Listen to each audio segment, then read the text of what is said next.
it's no longer my time. That means I can no longer compete with the young ones. Even if I still can compete,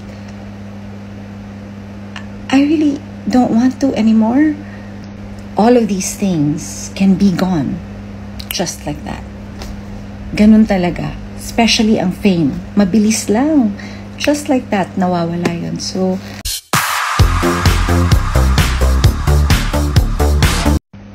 hello, I'm back. So, today I wanted to talk to you about me saying it's no longer my time. Because for some reason, people would get upset whenever I say that. Don't panic. Don't be upset. It's not a bad thing.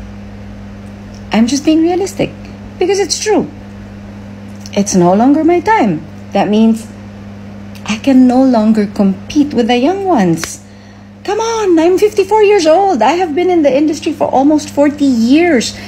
And I have been singing all my life. And the truth is, even if I still can compete, I really don't want to anymore. Galing akong singing contest, and half my career, feeling ko kailangan ko mag-compete. Kasi sinestablish ko yung sarili ko. I don't want to do it. I don't want to do that anymore.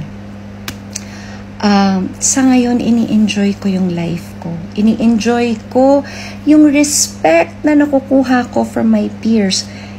Hindi mo basta-basta nakukuha yun na it's not just given to you for no apparent reason. You earn that. And I love that I inspire other artists. Really, I consider myself as a mentor now. I love mentoring new artists. That's why pagka tinatanong nila ako kung pwede ako mag-guest sa concert nila, I'm there. Kasi gusto ko rin bigyan sila ng mga pointers. Kasi nagtatanong din naman sila.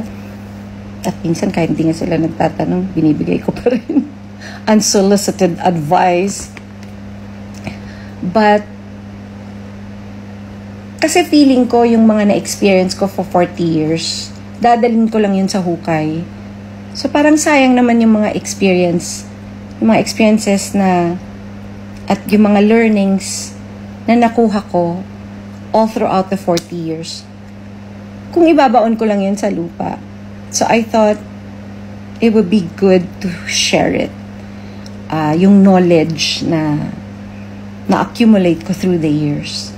And it's a good thing. And I love that. And they listen to me. And that's wonderful. I also want to remind them that all of these things can be gone. Just like that. Ganun talaga. Especially ang fame. Mabilis lang. Just like that, nawawala yun. So, gusto kong sabihin sa kanila, let's be grateful for what we have. Meron akong nakitang video dito sa TikTok. Sabi niya, pag meron tayong nakuhang blessings, let's enjoy it first. Hindi yung kakakuha mo lang ng blessing or kakatupad pa lang ng pangarap mo, nangangarap ka na naman ng iba, kung ano pa yung bang tinotodo natin talaga, natupad to, itodo natin, ano pa yung pwede kong gawin. And ang nangyayari sa atin, we don't get to really enjoy what we have now. Nagiging ungrateful tuloy tayo. And kung merong pangarap na hindi matupad, feeling natin hindi na tayo dinidinig ng Panginoon. It's not true. Nakalimutan lang natin maging grateful. Nakalimutan lang natin maging thankful. Kaya ganun. And ako sa akin, in-enjoy ko itong career kong ito. And I'm still enjoying it. I just don't want to fool myself na nasa prime pa ako. Ayoko yun because I think that would be very, very painful for me. And ayoko magising isang araw na ito na yung magiging realidad ko. Okay na yung aware ako where I am in the industry. I think it's very healthy. I think it's right. Hindi ba? And like I said, I'm still here. I'm doing a concert in February. I'm coming out with a new album, right? So I'm still doing what I love most, which is performing, singing, and doing other things. Nakakatawa nga kasi ang pangarap ko lang naman talaga maging recording artist. Hindi ko akalain na magiging concert artist ako. Hindi ko inakalang magiging actress ako. Hindi ko inakalang magiging host ako ng mga TV shows. Hindi ko akalaing makakatrabaho ko yung mga gagaling ng mga artista. Lahat ng yun ibinigay sa akin. Of course, I had to work hard for it, but still I was given the opportunity. Ano pa bang hihilingin ko? My gosh. Again, hindi lahat nabibigyan ng ganong pagkakataon. So, I just want to be thankful. I want to be grateful. Meron akong isa pang pelikulang napanood. Recently lang, hindi nga ako sure kung nagustuhan ko yung movie, pero nakuha ko yung pinaka-gist ng story niya. Na there was this woman and her career was her life. She wasn't married, no kids, she's alone. And dumating na siya dun sa punto na kailangan siyang i-fire because tumanda na siya eh. Ganun talaga yun. Kahit sa ang industry, pag tumatanda ka na, ganun talaga yun. Mas less na talaga yung opportunity sa atin. Kaya di ba lagi tayo nire-remind ng mga magulang natin na mag-ipon ka for the future kasi yun yung future. Yun yung future natin. Tatanda tayo. So anyway, going back to the movie, syempre, na-crush yung world niya kasi nga, mawawalan na siya ng trabaho, mawawalan siya ng life. So, she wanted another chance. She wanted to have, kumbaga, parang another break. Eh, matanda na siya. So, kung ano-ano tuloy yung ginawa niya, ang ending, namatay siya. And for what? Parang, worth it ba yun? Also, at the end of the day, sure, career is good. Career is important. Yun din ang huhubog ng personalidad mo. But at the end of the day, kanino ka umuuwi? 'Di ba? Pwede mo bang itabi yung career mo muna at i-enjoy yung life mo?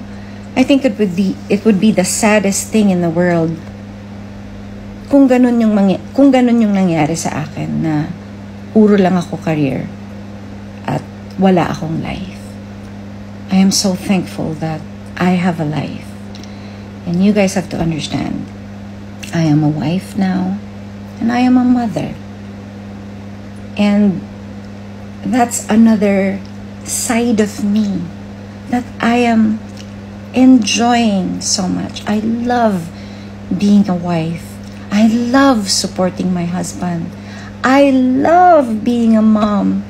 And of course, I love being a sister.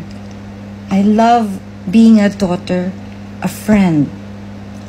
Siyempre, yung pagiging artist, nasa DNA ko na yun. Pero, meron akong buhay. And I love that I have that.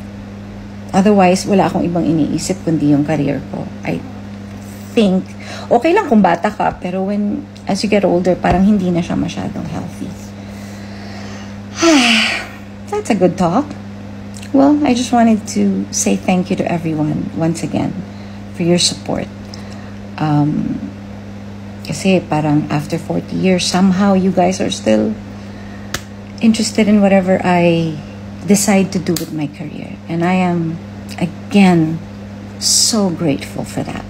I am grateful for you guys. Thank you very much. And that's it for today. I just want to remind you guys to be kind and to have a blessed day.